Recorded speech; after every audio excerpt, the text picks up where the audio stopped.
I would like to introduce Shannon Wyrick, presenting on the edge of small data. Shannon is a VP research at NS1 and traveled from New York to join us on stage. This is Shannon's first time presenting at NANOG, and it's a pleasure to have him speaking with us today. Welcome, Shannon.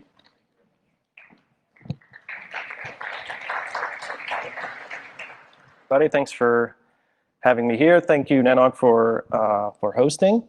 And thank you all for holding your attention to the last talk of the day. Let's jump in. I'm going to start with a quick poll of the audience as well. So who here is currently processing visibility data, some kind of telemetry from their infrastructure? Hands go up. Good. Awesome. Quick follow-up question.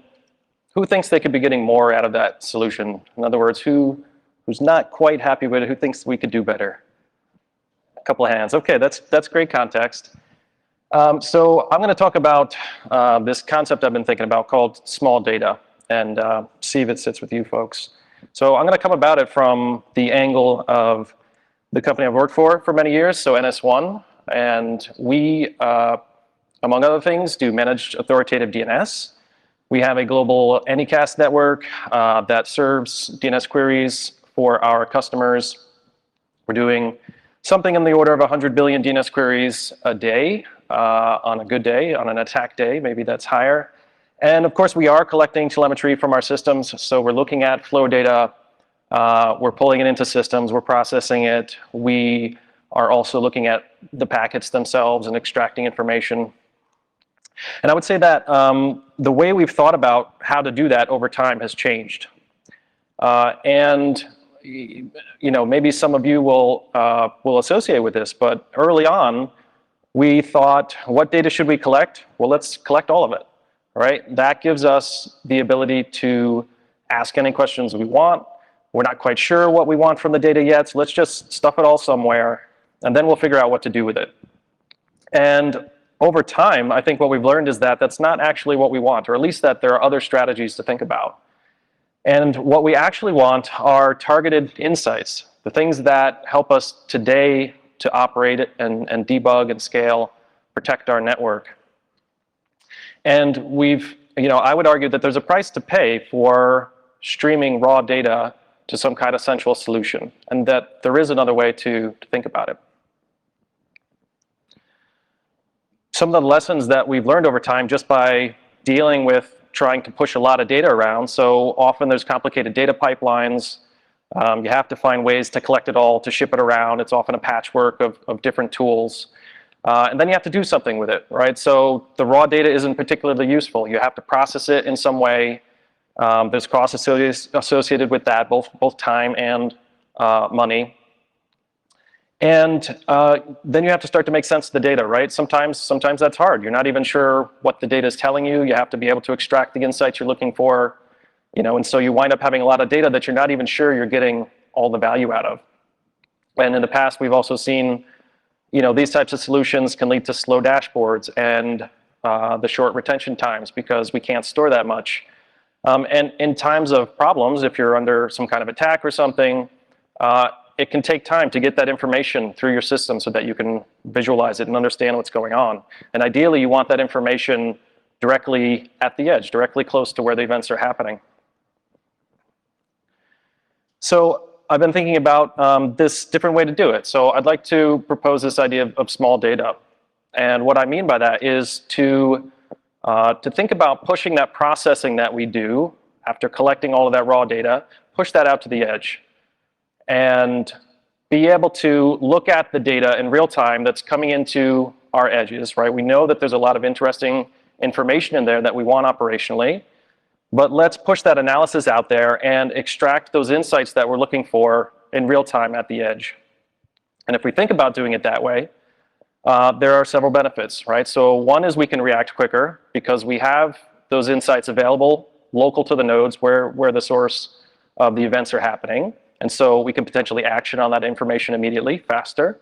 But we can also collect that centrally, right? So we do have the global view of what's going on across our infrastructure, across our topology.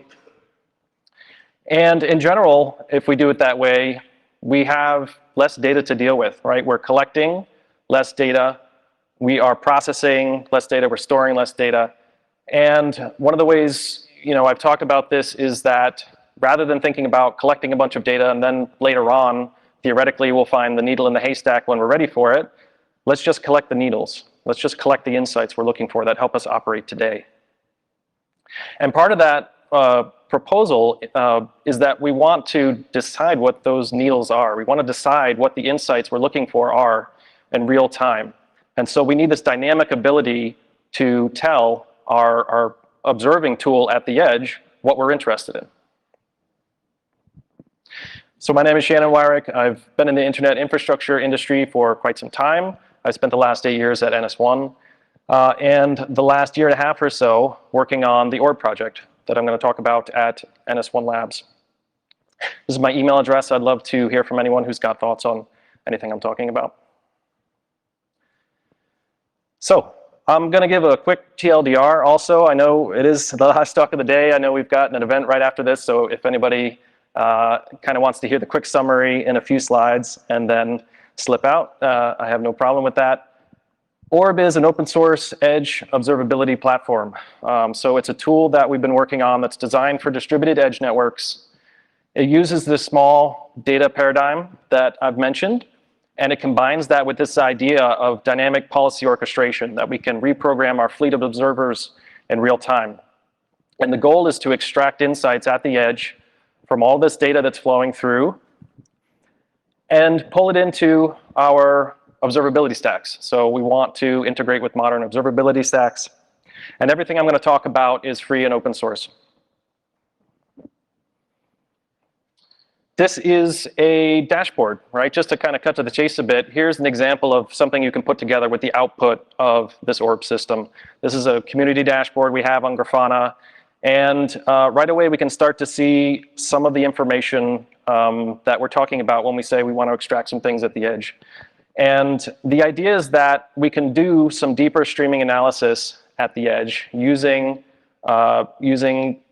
data sketch algorithms that can examine and summarize the data in ways that we care about. And a lot of that are things like tops, right? We care about various layers of the network packet that we see. We care about top IPs and top ASNs, top MAC.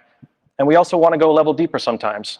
Certainly the background of this project is coming out of a DNS provider, and so we have very good DNS support. And to operate our networks, we care about top queue names, top R codes, top queue types, and things like that you would expect. And then on the networking side, digging into the flow data and being able to pull out interesting information as well. So this is the system that I'm going to talk about. And since we don't have too much time, I'm going to dive right in. So I'll start with the control plane side of it. So there's really two parts to the ORB system. There's the centralized control plane, and then there's the edge agent that gets deployed into your infrastructure. And for the control tower, it's got several services, right? This central control plane gets installed into Kubernetes, or you can use our SaaS that I'll talk about, but it's responsible for providing the services we see here. First of all, there's a REST API, right? We all want to automate. There's also a portal to help you manage these things we see here. And the first thing is fleet management. So the idea is that we want to be able to work with a range of agents that are out there that are doing this observation. And that means we need to provision them and connect them and organize them and so forth. Next is the policy management. And so this gets to this idea of dynamic orchestration. We want to be able to tell these agents in real time and reprogram them in real time. And so that means we need a way to store the recipes that we plan to send out to them, right? So policy management is built in. Sync management. So once the agents are out there doing their thing, we want to collect that information and put it somewhere. So this is built into our system. It's not a separate step, creating data pipelines. We will collect the metrics and information and telemetry coming back from these agents and send it to a sync, which is essentially the database where you'd like to see it so that you can run your dashboards and use that data. And then there's this configuration management aspect to it, right? So this is something like, your Ansible or your Puppet or something where part of the ORB platform is the ability to address your fleet into groups and decide which policies to send to which groups in real time. So here is a quick architecture overview. It's actually pretty busy. I'm sorry about that. Let me just run through it a little bit. The big cloud in the middle is this orb control plane that I've been talking about. As I mentioned, it can be self-hosted, so you can run your own on Kubernetes. We also do have a free SaaS site called orb.live, which you can check out anytime if you'd like. And that's if you don't want to do the self-hosting part. But we see that it does provide the REST API. You can automate against it. The UI connects into this. And then the whole top part represents the agents, right? And the idea is that you want to install these agents as close to the event sources as possible. And we're able to ingest different types of events, which I'll talk about in a few minutes. But that may be from a DNS server, but it may be from a router or a switch. It may be embedded in a VM or a Docker container somewhere. And you want that fleet to connect into the control plane. We have the ability to send policies out to this fleet and collect back the metrics and the logs that result from that. And then we send that out to the sinks. So the actual dashboarding and visualization, that's not part of Orb. We would expect that you have an observability stack that already runs that. And we want to connect to that and let you use your tools to use that data. I'm just going to go through real quick, what this Orb UI looks like to give a bit of flavor for it. So the fleet management has what you'd expect. Here's our list of agents that have connected in. We can see that they're online. We can see which are offline, which may have gone stale. There's a tagging system to organize the agents and be able to address them. You can see what's running on them in real time. Policy management lists these recipes again that we care about. We're telling the agents how to analyze the data, which data we're interested in, which of these needles in the haystack that we're interested in pulling in. Sinks let us define our databases that we want to send to. You can define many sinks. You can decide which data to sync from which agent. So you can have, from the same agent, you can send it to 2 different databases and do some pipeline management that way. And then we decide how to take a policy and send it out to the different groups of agents. And this happens in real time. And individual agents can run concurrent policies, and we can spin them up and down at any time. And again, the dashboarding piece of it, this is a view of Grafana again, where we're watching the results of the metrics from that we've collected. So that's the control plane side of it. And so the other piece of it is the edge piece, right? So what is this tool that sits at the edge and is doing this streaming analysis?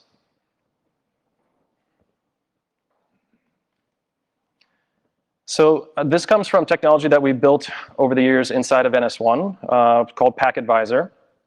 And its goal is to tap into data streams at the edge, right? And so originally, this was focused around packet capture. We were using it on our nodes to mostly look at the DNS traffic, but also help us understand, the general network traffic going on. But it's a passive system for looking at the data that's flowing by, and it's using these fast streaming algorithms to analyze deeply. And as we'll see in a minute, there's the concept of using packets, and so we can do some deep packet inspection. But there's also other types of information that we can tap into and use the same concepts of analysis and apply it to different types of taps. But the goal is to summarize, is to pull out these insights we care about and kind of leave the raw data that's not interesting for us right now, pull out those interesting summaries that we care about and generate metrics to collect back. And as I mentioned, this can be reprogrammed in real time. Finally, it's been built to scale up and scale down. So this edge agent is meant to be deployed to handle a lot of traffic, and so we can run it, we can kind of scale it horizontally, even on a single node. And we can also scale it down and into embedded systems, right? So we've got one running on a Raspberry Pi, for example, but that also might be a switch or a router or something. It's written in C++, if that's important to anybody, but it is meant to be efficient. So what types of things can we tap into? So I mentioned packet capture is one of the things that we do. DNS tap is another standard that we support, and this is supported by a lot of the big open source DNS servers, similar to packet capture, but we're sucking in all of that, the DNS information and analyzing that in real time. And we've recently added flow data, so SFlow, NetFlow, IPFix, and other taps to come. And so this tap system is built to be modular and to be expandable. So we can have essentially a plug-in system for it that lets us tap into new things in the future. And what kinds of metrics are we generating right now? So it is focused on the metrics that we've needed at NS1 to help us operate the networks over time. But again, this is something that we're expanding. So there's L2, L3 network metrics, DNS, DCP, and flows is what we're focused on so far. Policy resource usage is another one, and that's because as we start pushing policies to the edge, we do care about how many resources we're using, so we need to be able to understand as we're sending these dynamic policies, how much of this edge compute resources are we using? So we generate metrics based on that, a sort of reflection piece. And again, this is a plug-in system, and so we'll be expanding these as we go as well. So here's a diagram of what it looks like inside of PackAdvisor to process the data. So essentially, we've got embedded data stream processing. And I know this one's a little busy as well. I'm sorry, I'll try to explain it a bit. But it's trying to show the concept that we can open up multiple inputs on the same agent and handle multiple policies at once as well. And so what we see here are that we've got 3 policies total, represented by these yellow boxes in the middle, but they're attached to 2 inputs. And so we've got two taps open here. One is on packet capture, and we've set that up to look at ETH0 in this example. And on that same agent, we're opening up another tap, which is to look at flow data, right? And it's bound to a port there. And so both of those are waiting for data and processing the data as it comes in. And they were fired up because we'd sent these policies out. And so the first 2 policies are DNS focused, and they both attach to the packet capture input, and they have a particular filter. So part of the configuration of a policy is which filters are we using, and in this case, we're looking at port 53 because we're interested in DNS. But we have 2 different policies hanging off of that. And the first one is, it's been told to analyze the network. So that's going to pull things like top IPs and source ports, and again, that L2, L3 layer. And then we also have the DNS handler. But the DNS handler in particular has been configured to only look at DNS packets that are NX domain, right? So this particular policy that we'd sent out is helping us understand NX domain traffic and the associated network metrics, right? And so that will generate a time series specific to that policy off to the right there. And so it's keeping this in memory for up to a couple of minutes, right? There's no actual local data store. It's not writing to a database. It's in memory. And it's the responsibility of the orb agent to scrape that data out and keep that pipeline flowing back to our central location. And this information is available locally for usage too, right? So there's actually a local REST API that you can write automation against and use this data in real time directly on the node. But the second policy that we have here, it's also attached to the packet capture, and it's generating the same metrics on the DNS side because we have the DNS handler here, but across a different dimension because this filter is on foo.com. And so it's gonna activate a sort of similar dashboard, except it's only gonna be showing top queue names, well, not top queue names in this case because we only have one, but the ports it's using and the result codes and things are going to be focused on this filter we have for foo.com. And so we fired up a very specific policy to help us debug that. And that's going to fire back into and get collected back into the system as well. And then finally, the last one, while all that's happening, we've also got this flow processor happening, which also has a filter. In this example, we've focused in on this one net block, and we're processing flow metrics and generating time series for that. And the idea is that this is all very dynamic. You can spin up these policies in real time to dig into and give you the insights you're looking for. And just to walk you through the viewpoint of PackAdvisor as it's sort of flowing across, and I'm going to use this DNS use case analysis. But from PackAdvisor's point of view, there's just this stream of DNS streaming across. It comes in spikes, right? There's troughs and there's peaks. but there's a lot of information that's packed into the data on the wire that, that is useful for us, right, as operators. And so, again, we want to understand what's being queried, what are the results, are they failing, what are the percentiles of the timings, what's the cardinality of the IPs we're seeing, and a lot of interesting information. And so Packet Advisor is watching all of these, and it's pulling out that interesting information we care about, and every minute we get a summary of what just happened. And we're getting those summaries regardless of how much traffic is coming in or not, right? So if no traffic is coming in, or very little traffic, we're generating the same metric series. But if we're under attack and there's a lot of traffic coming in, we're also generating the same amount of data, right? So the output is not a function of the amount of input we're seeing, which is a really nice architectural property. We're not putting more pressure on downstream systems in terms of the collection and the analysis. We're able to operate at that same steady pace. And again, all this information that we're collecting is available locally to the node, so we can action on it there, and we collect it in and get that global view as well.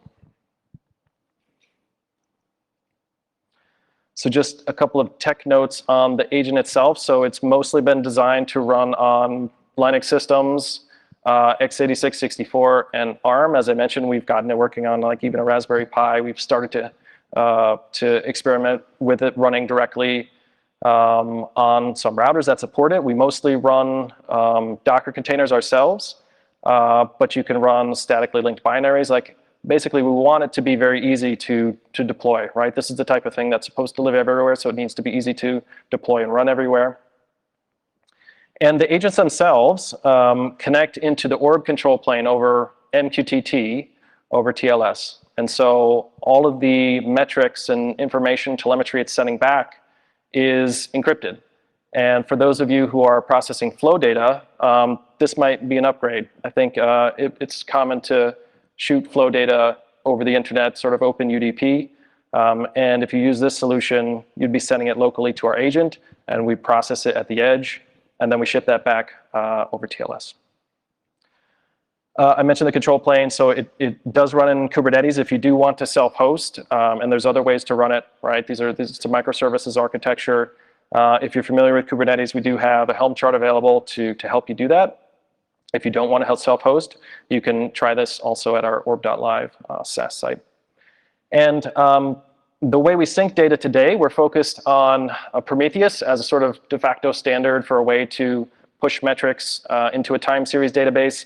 But we've decided to go with OpenTelemetry, which is in progress, some really great work from a lot of different companies that have decided on a standard way to represent metrics and logs and traces, and we're building this into our system. And that's going to allow us to process the data pipelines and to take advantage of supporting a lot of different ways to export into different observability stacks. And we're kind of just beginning. So, we've used a lot of this technology internally at NS1 for quite some time. As I mentioned, it's been about a year and a half of working on Orb and putting all these pieces together. And so we're looking for use cases, and we're really interested in how everyone's thinking about observability and whether these ideas are interesting. So we're trying to build our community.